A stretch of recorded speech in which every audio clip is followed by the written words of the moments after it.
रमज़ान का महीना चल रहा था। तारीख थी 29 अगस्त, साल था 2011। जगह थी यूपी का फतेहपुर इलाका। यूपी के फतेहपुर के मासवानी मोहल्ले में एक लड़की रहा करती थी। वो रमज़ान में रोज़े से थोड़ी देर पहले दवाई लेकर अपने घर वापस जा रही थी, मगर रास्ते में उसका चचेरा भाई उस लड़की को किडनैप कर लेता है। किडनैप करने के बाद वो चचेरा भाई उस लड़की के जिस्म के 7 टुकड़े करता है और फिर उन टुकड़ों को एक जगह दफना देता है। हालांकि इस पूरी वारदात के 10 दिन के अंदर ही पुलिस ने आरोपी भाई को गिरफ्तार कर लिया था और वो टुकड़े भी बरामद कर लिए थे। मगर अब इस पूरी वारदात के 12 साल के बाद उस लड़की को इंसाफ मिला है। नमस्कार, मेरा नाम है मोहम्मद आसिम और आप देख रहे हैं क्राइम तक। फतेहपुर की फरहत फातिमा को आखिरकार 12 साल बाद इंसाफ मिल गया। फातिमा का आरोपी अब उम्र भर जेल में रहेगा। आरोपी को शुक्रवार 13 जनवरी को एडिशनल सेशन कोर्ट ने उम्र कैद की सजा सुनाई। फातिमा वही लड़की है जिसके उसके चचेरे भाई ने शादी ना करने पर 7 टुकड़े कर दिए थे। उसके बाद उन टुकड़ों को, उसके कपड़ों को, उसकी चप्पल को, उसके पर्स को 2 बोरों में भरकर घर से 1 किलोमीटर दूर हत्या करने के 4 दिन के अंदर उसने दफना दिया था। यह घटना जब हुई उसके बाद काफ़ी चर्चा बटोरी गई, मगर अब जब 12 साल के बाद इस लड़की को इंसाफ मिला तो फरहत के जो फादर हैं, जो उसके पिता हैं कमरुल हुदा, जब उनको इस बात की जानकारी मिली कि उनकी बेटी के कातिल को उम्र कैद की सज़ा मिली है तो वो रोने लगे। उस लड़की के पिता ने बोला कि मेरी बेटी को इंसाफ के लिए बहुत लंबा इंतज़ार करना पड़ा, हालांकि देर ही सही पर वो जीत गई। आज मेरी बेटी की आत्मा को शांति ज़रूर मिलेगी। मेरी बेटी को 29 अगस्त 2011 को मारा गया था। बहुत तलाश करने के बाद मैंने 8 दिसंबर को पुलिस से मामले की शिकायत की थी।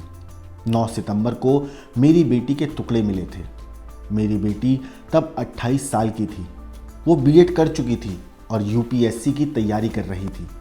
बहुत बड़े सपने थे उसके, लेकिन किसी को नहीं पता था वो कभी पूरे नहीं हो पाएंगे। 12 साल पहले 29 अगस्त को रोज़े चल रहे थे। घर में किसी की तबीयत सही नहीं थी तो फातिमा साइकिल से दवा लेने दुकान पर गई थी। शाम का वक्त था। बेटी को घर से निकलते काफ़ी देर हो चुकी थी। चिंता होने पर हमने बाहर उसकी जानकारी ली, लेकिन किसी को कुछ पता नहीं चला। फातिमा जब अपने घर से निकली और फिर वापस नहीं लौटी तो घर वालों ने उसकी काफ़ी तलाश करी, काफ़ी खोजबीन करी, लेकिन उसका कुछ पता नहीं चला। फिर रात तक जब बेटी नहीं आई तो चिंता होने पर उसने, जो इसके फादर हैं कमरुल, उन्होंने अपने पड़ोस में रहने वाले उनके छोटे भाई को बताया। जब उन्होंने अपने छोटे भाई को बताया तो उनका बेटा इरफान वो एकदम आया और उसके बाद वो भी इन लोगों के साथ मिलकर फातिमा को ढूंढने लगा। बेटी की तलाश में जुटने के बाद सब लोग जुटे हुए थे, लेकिन किसी को उसके बारे में कुछ खबर नहीं मिली। उन्होंने सब जगह ढूंढा, रिश्तेदार, दोस्त, सबके यहाँ जाकर उन्होंने तलाश करी, लेकिन कहीं भी फातिमा का कुछ पता नहीं चला। जिसके बाद थक हार कर उन्होंने इस बात की जानकारी पुलिस को दी।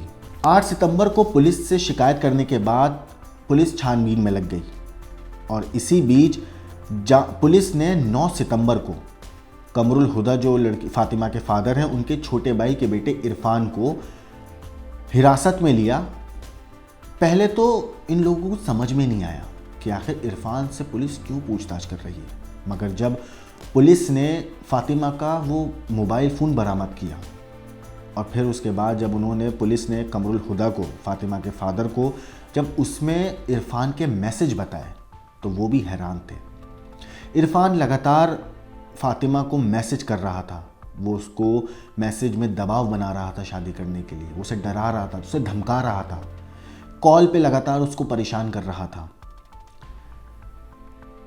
जब पुलिस ने इरफान को हिरासत में लिया, पूछताछ करी, पहले तो वो जैसा हर कैदी, हर गुनहगार करता है, अपना गुनाह कबूल नहीं कर रहा था, बात को टालमटोल कर रहा था, घुमा रहा था गोल गोल। लेकिन जब पुलिस ने अपने तरीके से सख्ती से पूछताछ करी तो इरफान ने पूरी बात पुलिस को बता दी। उसने अपना पूरा सच पुलिस के सामने उगल दिया। इस पूरे मामले पर पुलिस को जब पूरी जानकारी मिली तो वो भी हैरान थी कि इतनी बेरहमी से इरफान ने उस लड़की को मौत के घाट उतार दिया। मगर इस पूरे मामले पर जो फातिमा के फादर हैं कमरुल हुदा, उन्होंने बताया है कि इरफान मेरी बेटी पर शादी का दबाव बना रहा था, वो उसको परेशान कर रहा था। कई सालों से मेरी बेटी ये सब झेल रही थी, लेकिन बदनामी के डर से वो कुछ भी बता नहीं रही थी। वो इरफान की बात छुपा रही थी, इसलिए उसने उसको अपने घर के पीछे वाले कमरे में काट दिया, फिर हम लोगों के सामने अच्छा बनने का नाटक करता रहा। काश फातिमा ये सब बात बता देती तो आज मेरी बेटी ज़िंदा होती। सोचिए कि एक फादर को अपनी बेटी के कत्ल के बाद ये बात पता चल रही है कि उनका अपने सगे भाई का बेटा कितने सालों से उनकी अपनी बेटी को परेशान कर रहा था, उसको सता रहा था, उस पर शादी का दबाव बना रहा था, और वो लड़की सिर्फ बदनामी के डर से, क्योंकि जाहिर सी बात है जब आप एक छोटे एरिया में रहते हैं तो इन चीज़ों का लड़कियों को बहुत डर रहता है कि माँ बाप की बदनामी ना हो जाए, मेरी बदनामी ना हो जाए, मेरे परिवार की बदनामी ना हो जाए, तो इस तरीके के मामलों को वो अक्सर छुपाती हैं, और ऐसा ही इस केस में भी हुआ। फातिमा सिर्फ इस वजह से इरफान की हरकतें अपने पिता को नहीं बता रही थी, अपने परिवार को नहीं बता रही थी कि उसे डर था कि अगर ये बात बाहर निकली तो शायद कहीं ना कहीं बदनामी होगी। इस पूरे मामले पर पुलिस के सामने जो आरोपी इरफान ने कबूल किया था, या कहें कि जो कातिल इरफान ने कबूल किया था, उसने बोला था कि वो चमड़े की सप्लाई का काम करता था। उसके पास चमड़ा काटने के सारे औजार रहते थे। वो बहुत दिनों से फातिमा को साथ रहने के लिए बोल रहा था, उस पर शादी के लिए दबाव बना रहा था, लेकिन वो मान नहीं रही थी। तभी उसने उसको मारने का प्लान बनाया था। वो बस मौका तलाश रहा था।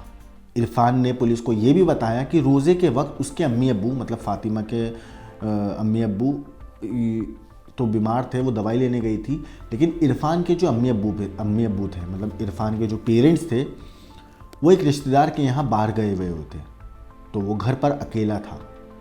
और इस चीज़ का उसने फ़ायदा उठाया, क्योंकि उसी वक्त उसने देखा कि फातिमा घर से अकेली जा रही है। 29 अगस्त 2011 को उसने फातिमा को घर से निकलते देखा, तो घर के बाहर जाकर खड़ा हो गया। फातिमा के घर के पास आने पर उसको घर से थोड़ी दूर पर उसने रोक लिया। मतलब जब उसने देखा कि फातिमा अब घर आ रही है वापस, तो उसने फ़ौरन वो गया और थोड़ी दूर पर उस फातिमा को रोक लिया, उस पर दबाव बनाया और उसको अपने घर लेकर चला गया।